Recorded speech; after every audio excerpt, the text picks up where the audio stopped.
let's dive in. Today, we're really going deep with Bob Proctor, exploring his ideas on self-discovery and success. Sounds good. And we're going to be taking apart a YouTube interview from the Proctor Gallagher Institute Okay. called You Know Who You Are.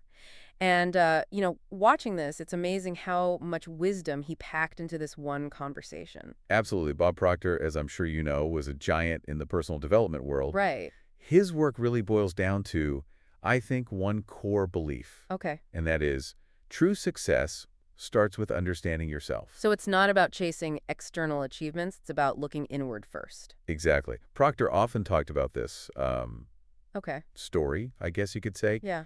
where he was told that if he wants to change his results, he needs to change himself. Huh.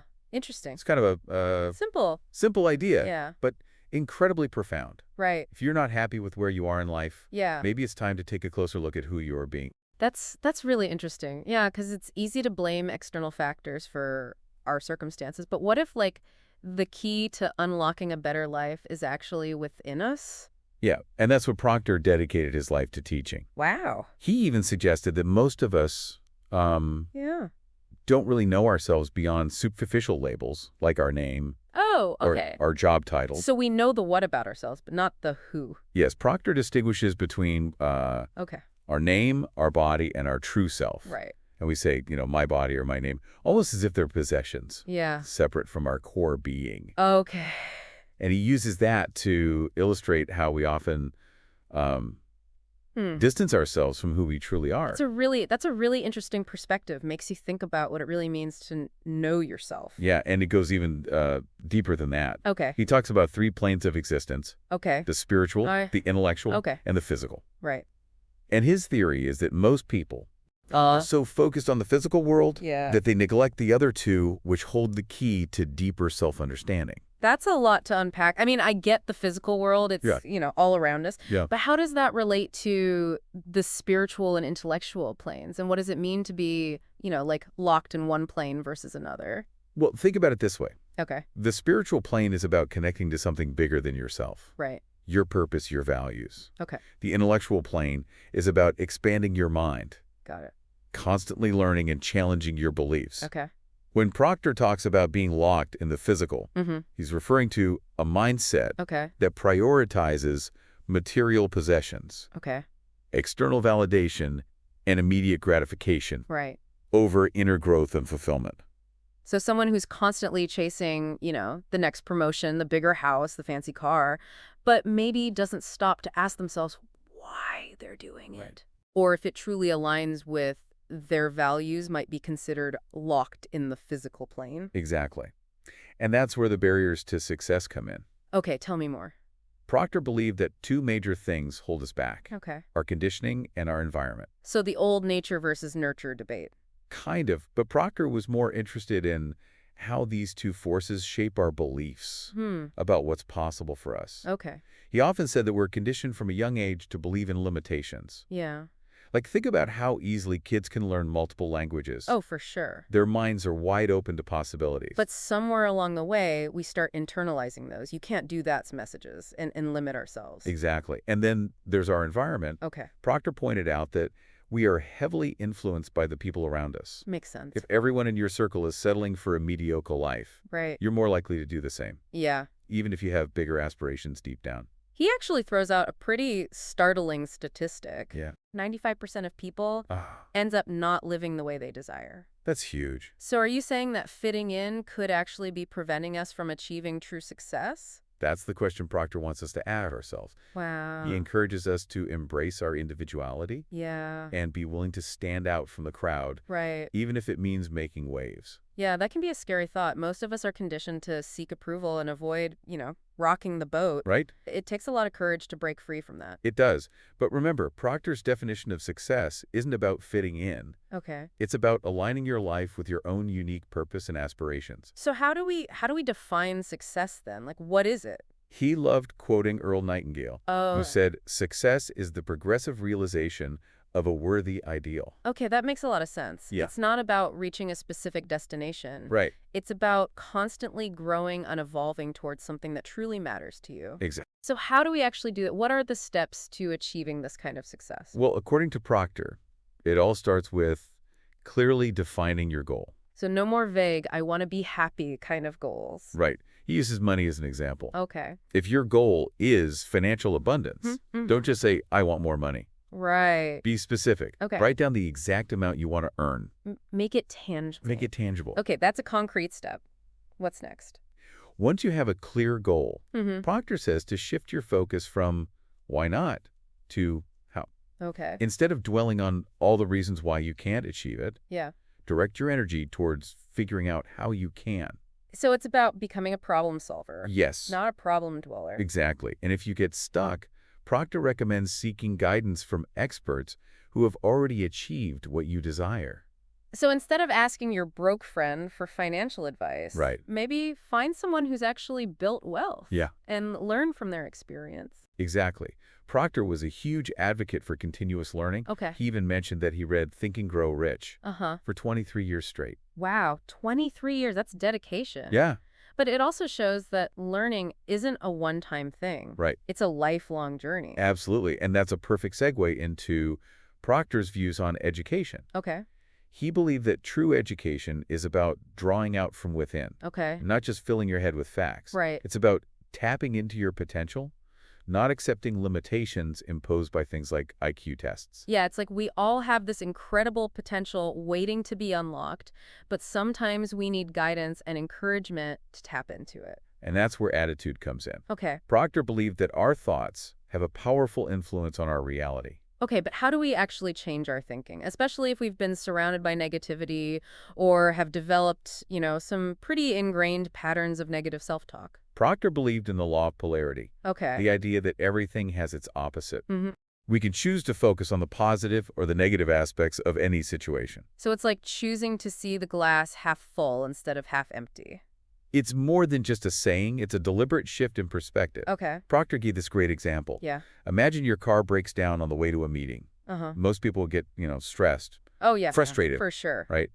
But Proctor would see it as an opportunity. Interesting. Maybe it's a chance to listen to a podcast, catch up on a phone call, or simply take a few minutes to relax. So even in a seemingly negative situation, there's always a positive aspect if we choose to focus on it. Exactly.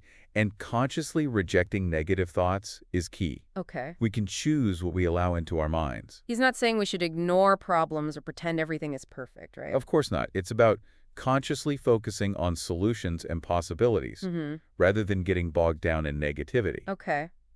And this leads us to the concept of self-image. Okay. Which Proctor considered essential to success. Oh, right. He drew heavily on the work of Dr. Maxwell Maltz. Oh, okay. A plastic surgeon who made a fascinating observation. Oh, I've heard of Maltz. Didn't he write Psychocybernetics? That's him. He noticed that his patients often experienced significant psychological changes after undergoing plastic surgery. Okay. Even if their physical changes were relatively minor. It's like they finally saw themselves the way they'd always wanted to be seen. Yeah. And that changed their whole outlook. Exactly. Maltz believed that we all have an inner and outer self-image. Okay. And that improving our inner image can have a profound impact on our behavior and overall life experience. So how do we go about improving our self-image? Do we all need plastic surgery? Not at all. Proctor offered a visualization technique. Okay. He recommended relaxing, visualizing yourself as you want to be, confident, successful, happy. Right. And then writing a detailed description of that vision. Okay. In the present tense. So it's like creating a mental picture of the person you want to become. Precisely. And the key is to read this description regularly. Okay. Almost like a daily affirmation. Okay, yeah. By consistently exposing your mind to this positive self-image, you start to believe it. Yeah. And as your belief grows, your actions and behaviors begin to align with it. It's like rewiring your brain to see yourself in a new light. But does it really work? Proctor believed wholeheartedly in the power of belief. Okay. He loved quoting William James, who said, "Believe, and your belief will create the fact." That's a powerful statement. So our beliefs actually have the power to shape our reality. According to Proctor, yes. He believed that we are constantly creating images in our minds, whether we realize it or not. Right. He used the analogy of an author writing a book. The book is essentially a picture painted in words.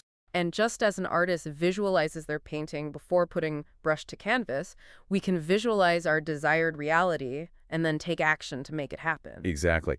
And this aligns with the concept of the law of attraction. Okay. The idea that we attract what we focus on. Right. If we're constantly dwelling on negative thoughts and limitations, Yeah. we're likely to attract more of that into our lives. Right.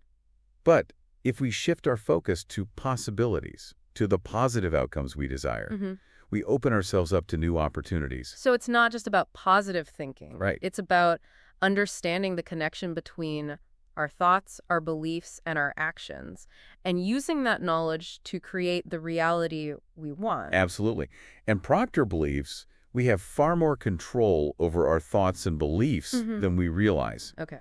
We don't have to be victims of our past conditioning or our circumstances. Yeah. We have the power to choose what we think and believe. So if you're feeling stuck, limited by negative self-beliefs, or just not living the life you desire, Yeah. Proctor's message is clear. You have the power to change. It all starts with awareness. Right. Once you become aware of the power of your thoughts, you can start making conscious choices about what you allow into your mind. Proctor even suggested limiting exposure to negative news or information that doesn't serve you. Yeah. He wasn't advocating for burning your head in the sand, but for being mindful of the information you consume, Right. its potential impact on your mindset. He often reminded people that there's always a positive and a negative side to everything. Yeah.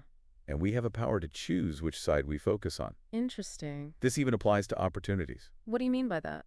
Well, Proctor pointed out that just as there's always a downside for some, there's always opportunity for others. Right. He used the Great Depression as an example. While many people struggled during that time, some actually thrived and built successful businesses. So even in a time of widespread economic hardship, Right. some people were able to see the opportunities, and create a different reality for themselves. Exactly. It all comes back to mindset. Wow. While external circumstances may be challenging, our internal perspective can make all the difference. So instead of getting caught up in the collective fear or negativity, Right. we can choose to see the possibilities and create our own opportunities, Yes. even in difficult times. That's the power of a positive and proactive mindset.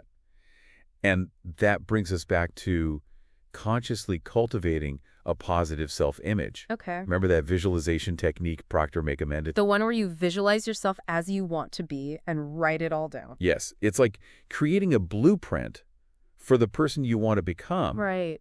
Not just in terms of external achievements, but also your character, your mindset, how you interact with the world. And reading that description regularly helps to reinforce that image in your mind. Exactly. By consistently exposing your mind to this positive image, you begin to internalize it and believe it. Yeah. And as you start to believe it, you start to act in ways that align with that belief. It's like a self-fulfilling prophecy. Precisely. Our beliefs shape our thoughts, our thoughts shape our feelings, and our feelings shape our actions. Yeah. It all starts with that inner vision of who we want to be. Yeah. It really is incredible, to think about how we have this power within us to shape our own reality, But it's so easy to forget that, to get caught up in the day-to-day and everything. That's why I think Bob Proctor's work is so valuable. Right. He spent his life reminding people of this power and providing them with a practical roadmap for tapping into it. Yeah, and what I appreciate about his approach is that it's not about magical thinking or wishful dreaming, right? Right. It's about really understanding the principles that govern our minds and using them to our advantage. Yeah, he really emphasized that if we become what we think about, the quality of our thoughts and beliefs becomes incredibly important. That's such a powerful takeaway from all this, I think. Yeah. It's like a call to action for all of us to become more aware of our internal dialogue and to challenge those limiting beliefs that might be holding us back. And remember, you don't have to do this alone. Right. Proctor always stressed the importance of seeking guidance from mentors, experts, or even books that offer valuable insights. There are so many resources available to us. We just have to be willing to, seek them out and apply what we learn. As you embark on this journey of self-discovery and personal growth, remember to be patient with yourself. Right. It's a process, and there will be ups and downs along the way. It's like anything worthwhile in life, right? Yeah. It takes effort and dedication. Exactly. And even setbacks can be valuable learning experiences. For sure. Don't be afraid to make mistakes. Learn from them and keep moving forward. That's a great point. Yeah, because so often we let fear of failure kind of paralyze us. Right. But maybe we should view those so-called failures as stepping stones on the path to success. Absolutely. And as you learn and grow, Don't be afraid to share your knowledge and insights with others. Right. By uplifting and empowering those around us, we create a ripple effect of positive change. So as we wrap up this deep dive into the teachings of Bob Proctor, Yes. I want to leave you, our listener, with this final thought. Okay. If our thoughts truly have the power to shape our reality, what thoughts are you choosing to cultivate today? Let that question guide you as you move forward on your journey. You have the power to create a life that is truly extraordinary. Absolutely. And that's it for this deep dive. Great, thanks. Really appreciate you being here, sharing all this wisdom with us. It was my pleasure.